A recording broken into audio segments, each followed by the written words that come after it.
niya. O sigurado magnanakaw din siya. Bakit? Eh doon siya sa lahi ng magnanakaw galing eh. Pakinggan niyan. O pakinggan niyo itong itong unprogrammed appropriations na pinakamababa daw nung panahon ni PRD, pinakamababa. O so ibig sabihin kung pinakamababa, di napunta yan sa tama. Ngayon mas mataas pa yun. Utang ina man takin mo 30% o 3% ng national budget natin napunta sa unprogrammed funds. Gago. Appropriations as a share of the total budget across administrations. Ano nakikita nyo sa screen? Arroyo administration, total unprogrammed sa budget is 5.9%. Sa Aquino administration, 5.2. In fairness kay kay Noynoy ha. Yeah. Tanga lang si Noynoy pero mababa Mababa niya, ang from program 2011 to ni 2016. Panot. Ito kay Pangulong Duterte from 2017 to 2022. Ito buong termino ito 3.9% 0.9 lang. Pinakamababa talaga ang 3.9. program. Putang ina, tingnan mo dito sa Marcos administration, ilang taon lang to? Tatlong taon lang to. taon lang. Yung kay Arroyo, buong termino, 5.9. Yung kay Aquino, buong termino, 5.2. Kay Pangulong Duterte, buong termino, 3.9. Dito kay Bongbong, 3 taon, putang ina siya ang pinakamataas. 9%.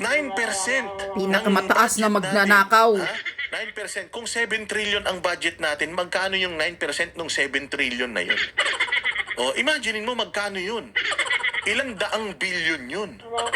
Tama ba? Tama ba na daan-daang bilyon yan? 3 taon lang yan ang budget ni Pangulong Duterte noon, 4 trillion lang. May pandemic pa, may build. Ang budget ni Bongbong Marcos ngayon, close to 7 trillion. Doble. Halos doble ang budget ni Bongbong. Walang programa, walang proyekto, walang bagong eskwelahan, walang bagong ospital. Walang mga build. Putang ina, 9.0. 9% ang unprogrammed niya sa loob lang ng 3 taon. Ganyan katarantado yan. Tapos sisisisin nyo kay Duterte, nung panahon pala ni Duterte yung pinakamababa. Kaya nga. Ang dami ng mga proyekto nung panahon ni Duterte, ang dami mga highway, kalsada, tulay, flyover nung panahon ni Duterte, 3.9%.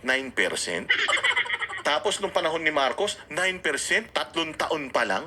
2023, 24, 26, 24, 25. 3 taon walang hiya kayo. 2023, 2024, 2025, kasi yung 2026, nagsisimula pa lang. 9%? Putang ina. So, sinong fake news ngayon? Si Claire Castro. Bakit hindi mo idemanda yan? Bakit hindi mo idemanda, Dave Gomez, si Claire Castro? It was highest under President Marcos Jr. At 9% and lowest under President Duterte at 3.9%. Chief Justice, Your Honors, good morning. Still morning, right? Allow me to present 13 of the 39 post-EDSA 1 Revolution national budgets, including the first and only budget under the Freedom Constitution. Notably, the 1987 budget already contained and programmed. Notably, Tinanin nyo dito sa graph na to. Ayan medyo maliit kasi sa screen ko, pero papaliwanag ko sa inyo. Yung pinakabago yan si Marcos, tingnan mo yung graph, ang taas putang ina, parang tama niya, parang amats niya ang taas. Tingnan mo kay Pangulong Duterte.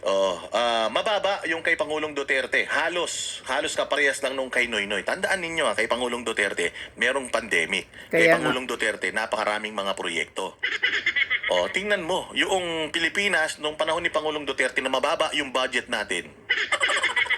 Tingnan nyo, kung ano yung, ikaw, isipin mo sa sarili mo, ano yung mga nagawa ni Pangulong Duterte noong panahon niya sa kabila ng mababa yung kanyang budget. Tingnan mo dito kay Bongbong, ang taas, kasing taas ng amats niya.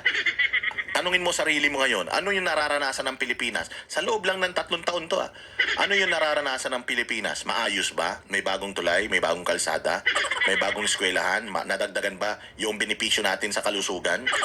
May mga gamot ba dyan sa mga pagamutan ng mga pampubliko na dapat silang nagpo-provide ng mga gamot? O ikaw mismo sa sarili mo, tanungin mo, mayamang ka ba? Maayos ka ba? May security ka ba? Simula nung presidente itong ulol na to na ganyang kalaki yung kanyang budget? Sino ngayon ang magnanakaw? Sino ngayon ang hindi nagtatrabaho? Numbers will show. na putya sa laki ng pera ng gobyerno ni Bongbong Marcos ngayon, wala siya nagagawa kahit isa. Wala. Ang nagawa niya, puro pamamasyal. Mamasyal sa tulay, mangangkin ng tulay, mamasyal sa ganito, pumunta sa ganyan, maglinis ng imbornal. Putang ina, walang ginagawa yan para sa mga Pilipino. Puros basic. Yung gawain pang barangay chairman, yun ang ginagawa ng ulul na yan.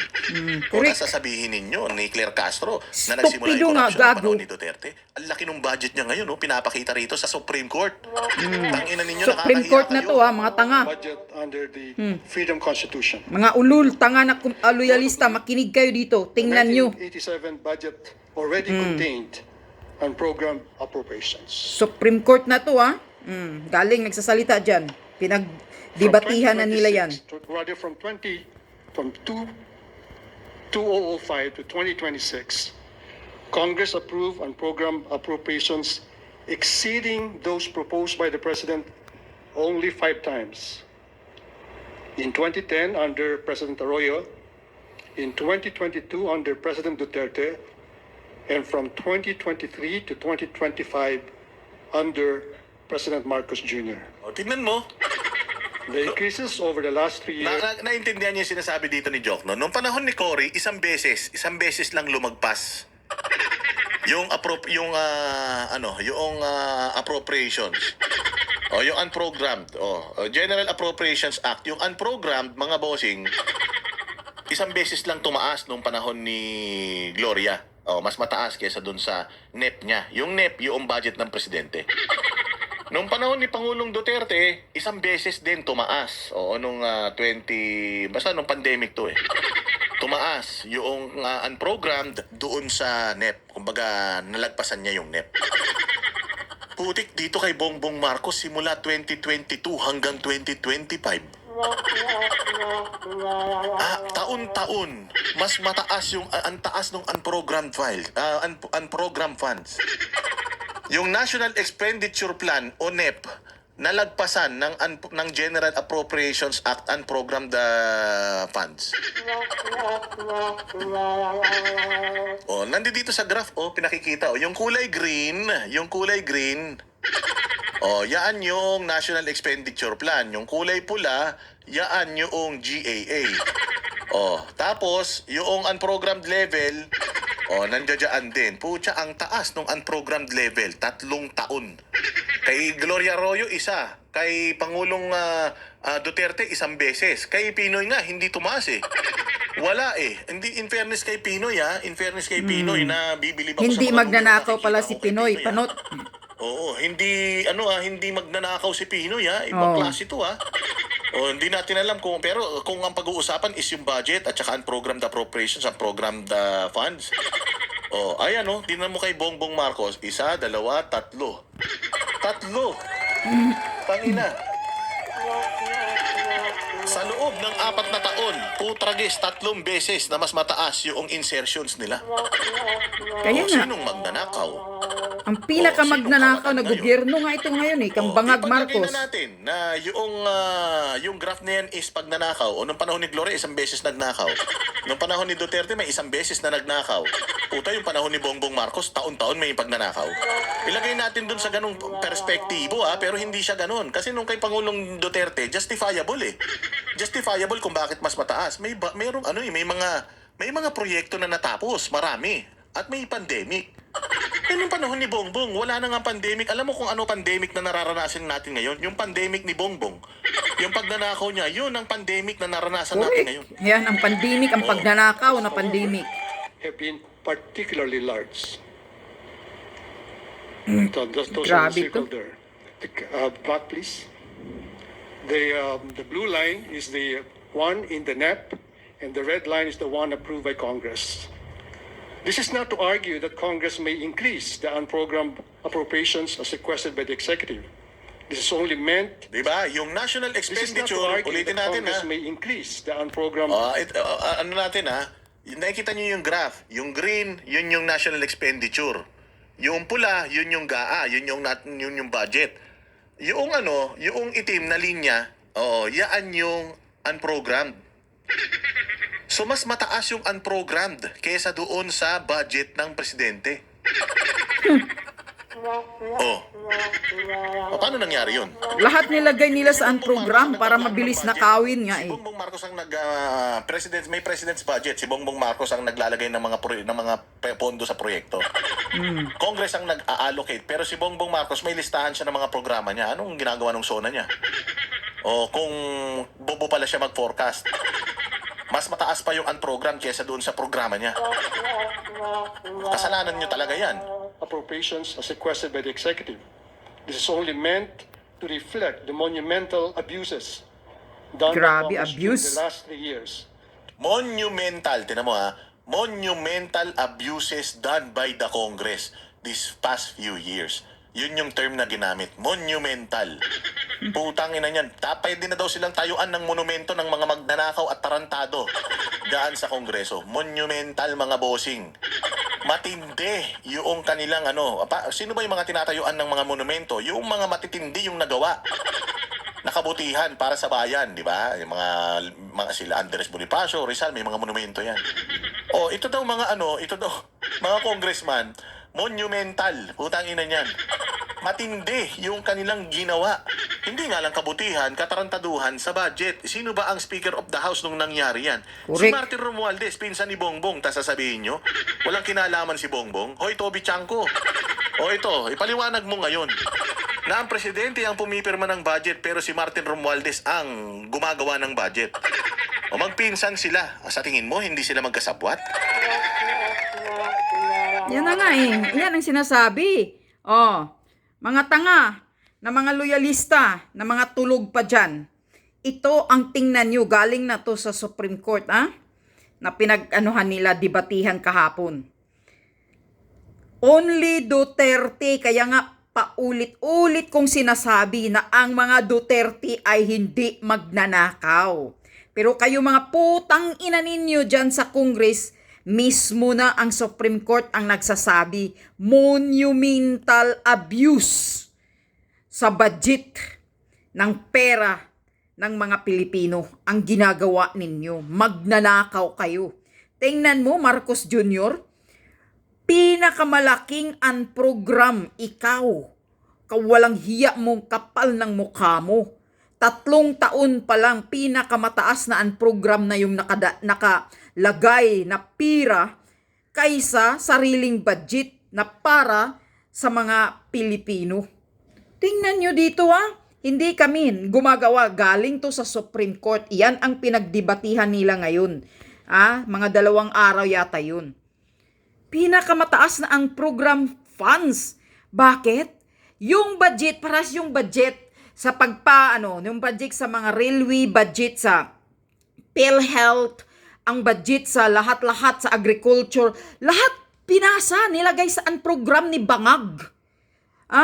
Nilagay sa program para, bakit? Para mabilis nilang nakawin. Yun. Walang resibo pag nandoon sa program. Para mabilis nilang makuha, mahugot-hugot yung perang nakalaan doon. Kaya yung pera natin sa PhilHealth, na kinuha nila, transfer nila sa Office of the President, andoon nilagay sa program yun. Tingnan nyo, dito, maintindihan nyo mga tanga ng mga loyalistang Bangag. Mga hudas kayo. So ngayon, sasabihin nyo na hindi magnanakaw si Bangag, si Marcos? Magnanakaw ang magdalawang magpinsan na Romualdez. Sasabihin mo, Rimulya, dito mo makikita, Rimulya, kung matino din yung utok mo. Tingnan nyo dito, pakinggan nyo ang pinagsasabi ng Supreme Court. Pinakamababa sa panahon ni PRRD, na panahon noon taghirap, may pandemic, walang trabaho, nakasarado lahat. Pero bakit? Si PRRD ang pinakamababa at naggagawan niya ng solusyon ang pangkabuhayan ng mga Pilipino. Hindi tulad ngayon. Umaabot na yung utang natin ng 19.1 trilyon. Utang ng Pilipinas yung 3 taon ka pa lang, Marcos Bangag Jr.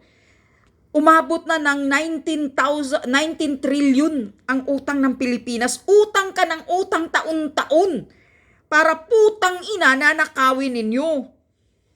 Kaya sasabihin nyo, yung mga pinagsasabi ng 18 Marines, Puro kasinungalingan, walang kwenta, ayaw niyong imbestigahan, dahil natatamaan kayo, hudas kayong magnanakaw kayo. Mismo ng Supreme Court nagsasabi, ang pinaka-monumental na Congress abuse ang ginagawa sa budget. Tingnan nyo. Diyos ko po, nakakahiya ka. Nakakahiya ka talaga, Marcos Jr. Kailan ka pa mamamatay? Kailan pa kayo kunin ni Satanas? Putang ina ka. Ngayon mayroon daw stage 4 cancer ka. Mamamatay ka na sana. Grabe ang pahirap mo. Ngayon napanood ko na naman yung video ng mga driver na ini-interview. Umiiyak na sa hirap ang mga driver. Imagine, 300 pesos lang maiuwi sa pamilya. Kasya ba yan sa isang araw? Kung may mga anak, palagay lang natin 3 anak, anong kakainin?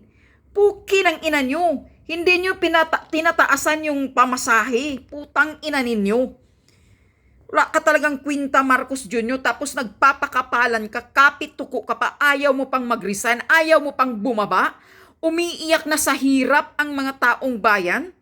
Puki na, Jesus, Diyos ko, kaya makapagputang ina ka talaga. Oh, ito, ang ebidensya.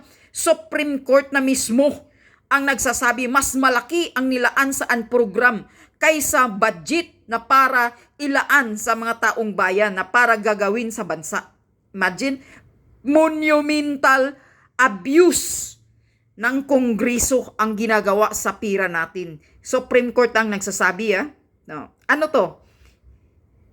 Hindi magnanakaw? Ang bangag? Tingnan nyo, bisan sa graph. Siya ang pinakamataas na walang proyekto, walang nagawa na para sa kabutihan ng mga ordinaryong Pilipino, mas lalong pahirap. Kaya itong Marcos Jr., bangag na gobyerno, ito ang pandemic ng mga Pilipino ngayon.